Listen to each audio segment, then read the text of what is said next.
Hey everybody, it's me, the notorious B.I.V, and this is my beautiful wife and co-host, no, my amazing wife and co-host, Stephanie. We're back. We have a brand new lighting kit here. And it's toasty. Yeah, well, our house, we're coming at you from our bedroom that's like 95 degrees. The bedroom itself probably isn't 95 degrees. Maybe. It will be in just a second. Yeah, it's pretty close. I'm sorry this video's late. We've been like, I don't know. Crazy. Life's crazy. School started, all sorts of crazy. I've been going to this 12-step program for like a couple of years, and I've been going to meetings and stuff. And that's why Stephanie kind of chuckled in our last video when I said, like, when I started this program, I was kind of like, I'm just gonna go and get my certificate, I'm gonna go and graduate and be done with it, and then be like, there, Stephanie, I did it, right? That was kind of my initial intent, and of course it didn't work out that way. But I really enjoyed going to the meetings, and they're pretty cool. Yeah, and so today we're talking about step 1. We're going to go over step 1. And do you want to read step 1 to us, Stephanie? I'd be happy to. Step 1, admit that you of yourself are powerless to overcome your addictions and that your life has become unmanageable. Okay. Awesome. Honesty. Yeah, this is the honesty step, I guess. It's the honesty step. So we talked a little bit last time about how a lot of addicts come to a kind of a crisis point, or like a rock bottom. Rock bottom. They hit rock bottom, right? It's the point at which when the pain of recovery is less than the pain of, no, that's backwards. The pain of continuing is worse than the pain of recovery. That's when you're ready to fix it. Yeah, okay. And there is a real quote. Maybe we can put it in the comments if we find it. Yeah. Anyway, and by the way, we're matching today, and we didn't plan it. We did not plan this. Sometimes when we go to church, Stephanie will like put on a dress, and I'll try to like find a matching tie. I'll find a matching tie, and we'll match. Oh, what are you wearing? And it's kind of fun. It's a fun little game we play. Rock bottom can be different things to different people. And if you can manage, I didn't have to lose my wife, luckily, or my house or my job to my addiction, right? So hopefully you don't have to get to like the worst point ever in your life, but you do have to come to a point where, I don't know, and where you're all done. Yeah, where you're just like I can't do this anymore. And so and you were saying the other day that maybe I haven't exactly done step 1. Just a thought. Okay, maybe she's right. But I'll try to explain my step 1 again. I mean, kind of my crisis point. So like I said, I come from a very religious background. I've always been religious.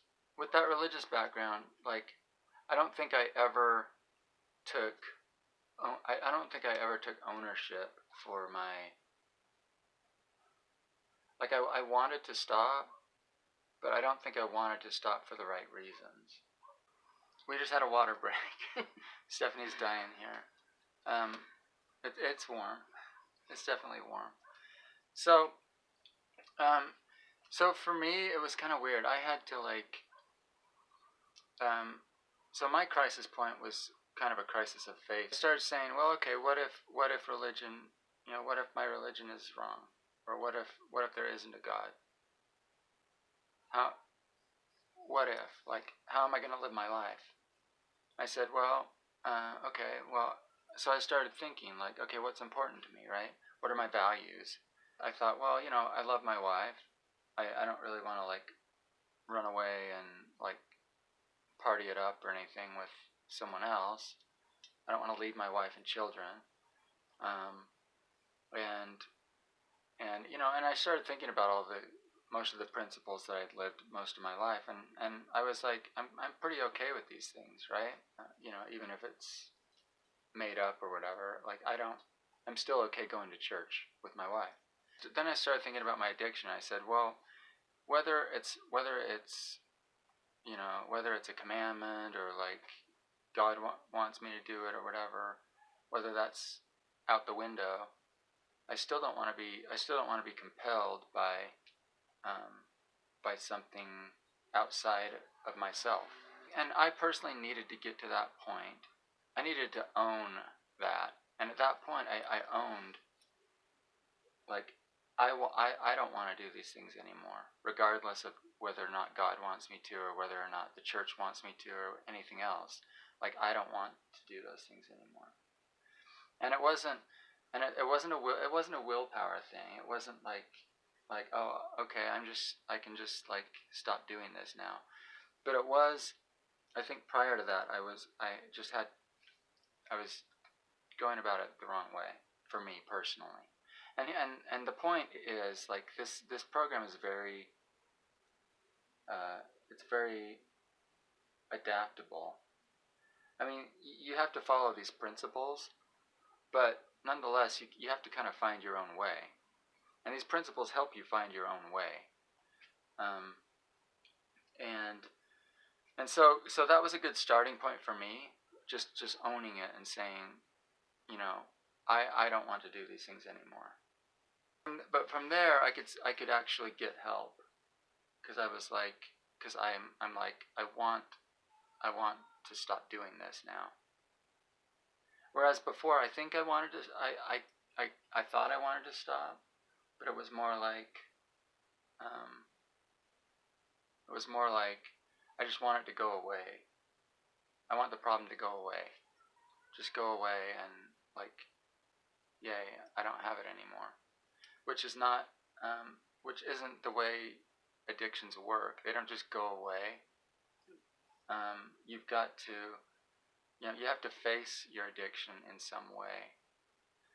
I liken it to, I was running away for years. I was running away from my addiction and being like, oh, like I'm just gonna run away from it, and, like, maybe it'll go away. Maybe I'll run fast enough and it'll go away.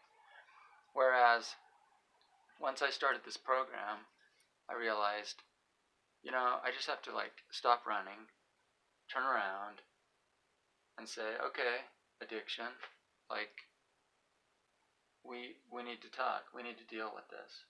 And so again, hopefully you don't have to, like, hopefully your life doesn't have to come crashing down on you for you to change. But sometimes it does. There are people that have lost everything. Individuals finally become willing to abstain when the pain of the problem becomes worse than the pain of the solution. All right. I think that's pretty much rock bottom, right? I mean, when you've lost your freedom, you're locked in a cell, whatever.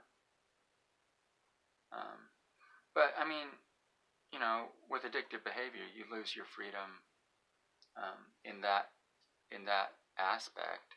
Whatever your addiction is, you've lost your freedom in that one thing by indulging in that behavior, because you can no longer choose not to. You lose the ability to say no to that. It's just kind of an automatic reaction, and you go through the cycle of, like, indulging, and then maybe feeling bad about it, and then trying to do better, and then not doing better, and then indulging again, and all that.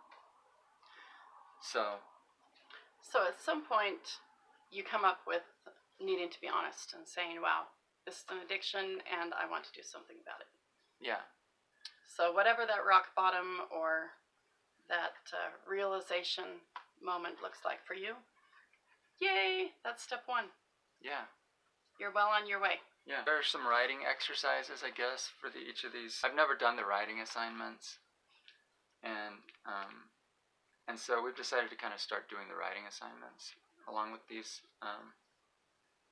each step. So there's a question here that says, do you feel encompassed or trapped? When do you feel this way most often? And I started listing things like, like being a parent, having children, having our house falling apart around us. My career. I worry about my career, or lack of a career, and not having enough money. These are all things that I worry about, and I was writing these things down. And then I thought for a second, and I thought, well, I used to also feel trapped when I was addicted.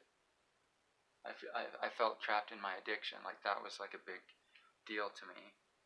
But now that I'm not in that addiction, that's like one less thing on my stress list, right? On my problem list.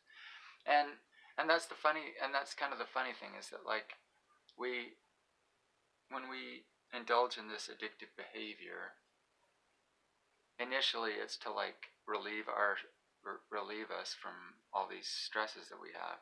It's like to escape from work and all the problems of our lives. And yet all we're really doing is adding at least one more layer of stress onto our life. We're adding one more problem to our already huge list of problems that we're trying to escape. Crazy. It's crazy. But you don't really think about that at that moment. So in a way, having an addiction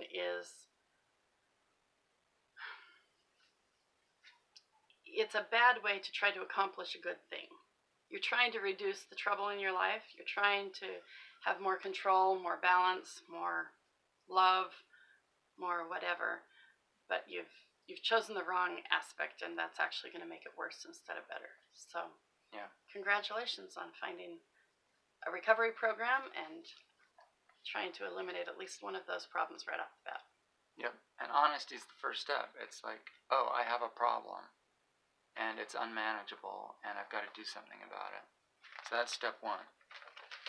So, I guess that's our show for today. What do you think? Any other comments?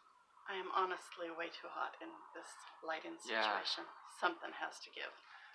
This is it, guys. So thank you so much for joining us for Couple Chat today. And please like, subscribe, and bring your friends and family to the next one, and see what they think. Share the vid, and share the love, baby. Anything else? All right. We'll see y'all in the next one, and until then, keep couple chatting or something. I don't know what. We'll see you guys.